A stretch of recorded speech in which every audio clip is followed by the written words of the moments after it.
every interaction that you go into, any social interaction, go into it with the mindset that this is about the other person. You can fall into the ditch of one, talking too much, or two, not talking enough. When two people go into an interaction thinking, I want to make the other person feel seen, I want to make the other person feel heard, then both people can leave that interaction with their cups full and feeling like they were seen and heard. If you are somebody who on most Friday nights finds yourself sitting at home alone, watching reruns of your favorite TV shows, scrolling on your phone, seeing everybody out having the time of their life with their friends, and you wonder, how do they have so many friends? How do they do it? Like there's a social barrier that you just can't push past, then this video is for you. I'm about to show you how I took my social life from almost non-existent to healthy, thriving, and active in just a few simple steps. Hi, my name is Carissa. Welcome to my channel. Here we talk all things about how to heal from trauma, self-improvement, and how to create a life that you love. So if that's something you'd like to learn more about, then stick around and let's get into the video. So some background about my social life. My entire childhood growing up, I was somebody who was never a shy kid. Being shy was something that I never really related to. And so you're probably wondering, you're like, of course, you're not shy. So you, of course, have a healthy, thriving social life. But the two things don't actually equate. Being extroverted and not being shy doesn't always equal having a healthy and thriving social life, which is a great news for my introverts out there who are watching this video. You do not have to be the most extroverted person in the room and want to be the center of attention all the time to have a healthy social life. I was proof of that in my teen years and in my adolescence. So I always knew that I loved people and wanted to have a lot of friends and wanted to have a healthy, fun social life. But what I didn't realize until honestly just a couple of years ago, what was holding me back, truthfully, was my people skills and my communication skills. Even though I wasn't afraid to talk to people and I wasn't shy, I had a lot of self-confidence, my communication skills and my relational skills with other people were still really rough around the edges. When I was growing up, I was around adults constantly.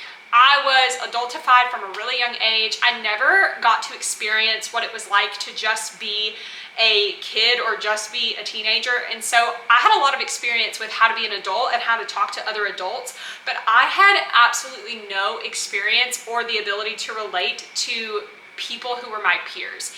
So that was my struggle for years and years and years until I decided that I wanted to work on that. That was what was holding me back. So while I had acquaintances and I had people who I would talk to that I would see at work or at school, at church, I didn't really have a lot of deep friendships, and I was never that girl that was like invited to everything.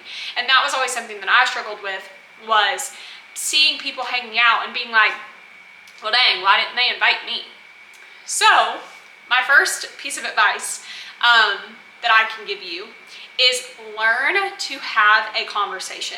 Your conversational skills are something that you absolutely can work on. I learned this when I met my best friend, Tori.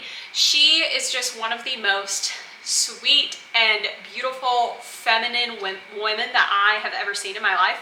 And her and I are, to be best friends, are quite different. But she is one of those girls who everybody loves her, everybody invites her to everything. She's so busy socially all the time, and I wanted to be that. I didn't want to just be my best friend's sidekick. I wanted to have my own healthy social life. So I started to study her. I started to see the way that she would interact with people when people would come up to her at church on the plaza, what she would talk to them about, the questions that she would ask. And then I started to take mental notes about that and implement that into my social interactions. So conversational skills are definitely something that you can grow in. Here are the things that I applied to grow in my conversational skills.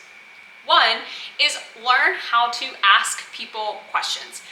I used to think it was super odd, and that's because I never really saw people be social growing up. I used to think it was super odd to like ask somebody like where they were from or like where they lived. Like, I don't know why for the longest time I thought that was super weird. Like, why do you care where someone's from, and like, why do you need to know like where someone lives? But then I just realized like, no, those are normal questions that like everybody asks everybody, and it's just simply a way to like get to know somebody and to find a point of connection. So learn how to ask people questions. You can ask people so many different questions in so many different scenarios. And what I would do, literally, this is what I would do. Before I was gonna go to a social function, I literally would think in my head, okay, I know that so-and-so and so-and-so and so-and-so is gonna be there. Or if I didn't know anybody who was gonna be there, I was like, okay, I'm gonna meet at least 1 or 2 new people, and here are the questions that I am going to ask them.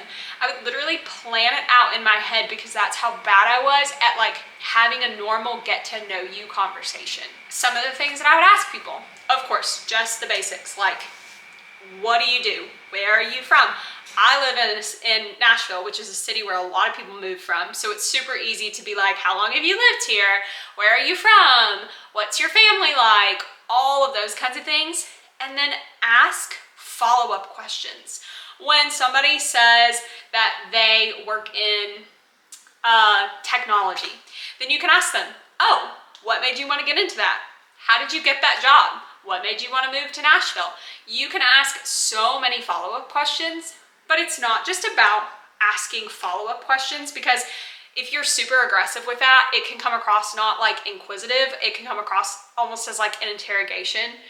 You need to balance asking questions versus sharing about yourself. That was what I had to work on. I got really good at the asking questions part, but you can fall into the ditch of 1, talking too much, or 2, not talking enough. Both make a conversation and an interaction very awkward. I really had to work on the balance between not being somebody who talks too much, but being somebody who doesn't talk enough and doesn't share enough about themselves when it is appropriate. I think my biggest piece of advice is, with every interaction that you go into, any social interaction, go into it with the mindset that this is about the other person. You want to make the other person feel seen, feel known, feel comfortable, and like they are having a good conversation with you. And I know that it can seem like manipulative to think like, or rehearsed and not organic and natural to practice what you're gonna say or practice questions that you're gonna ask. But in reality, that actually shows how much you care about the other person and how much you want to like make them feel comfortable, that you would take the time to actually think about what you're gonna say to them. Because if you go into every interaction thinking about the other person, it's gonna make you less nervous because it's taking your thoughts off of yourself.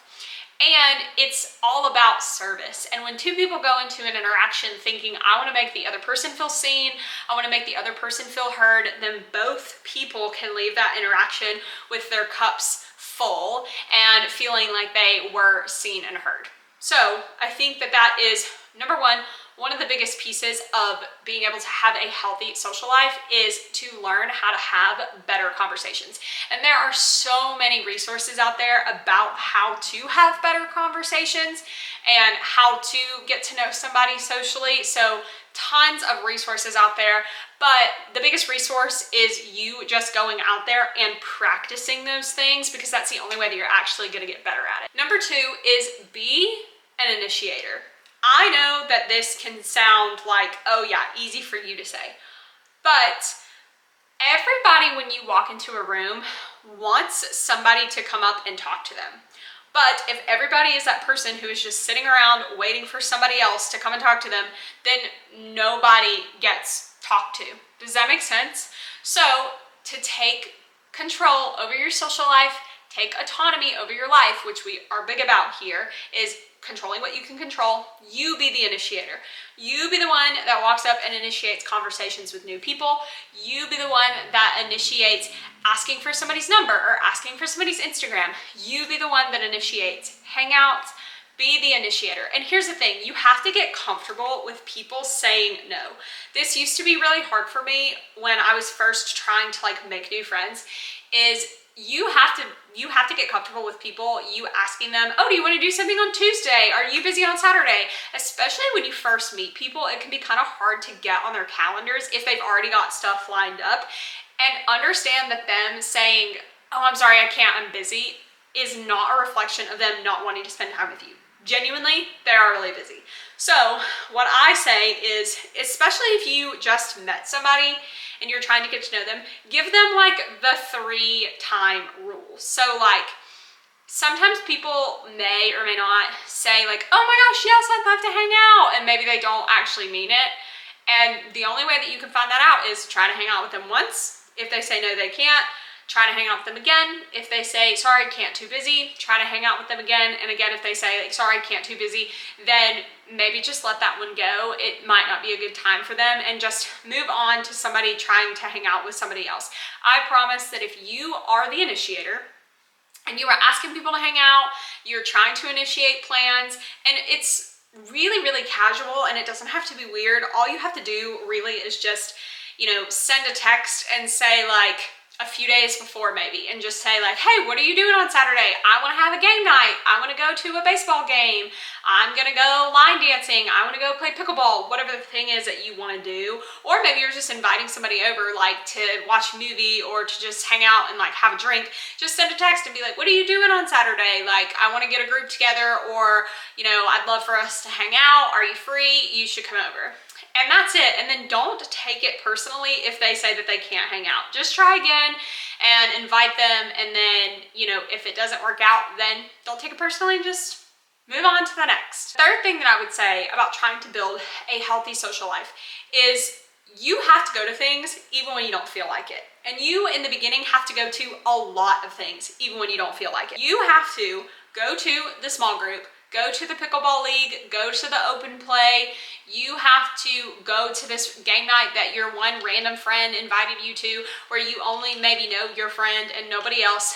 Even when you're tired, even when you don't feel like it, you have to go, even if you're not super excited to go and it may not be your cup of tea. It's exactly the same way when you are going to the gym and you want to start working out. You have to go to the gym even when you don't feel like it. You have to go to the gym even when it's leg day and you hate leg day, because you know that once you're there and once you do it, you're gonna enjoy it and you're gonna be happy that you went. You may not be somebody who loves Monopoly, but you get invited to a Monopoly game night. You don't hold yourself back just because you don't like Monopoly. There's people there. That's what you're going for. Sometimes you go to things for the people. You go to meet people. You go to practice your social skills, not necessarily because you love the game of Monopoly, or not necessarily because you love pickleball. Now, that's not to say that everything you do should be things that you don't like. You should take action and control and put yourself in places with activities and things that you do like, because that's when you're going to be most likely to meet other people who also like to do the same things. And ultimately, I would say the biggest key to having a healthy, thriving social life is just to be confident in who you are. Be confident in the fact that people love you.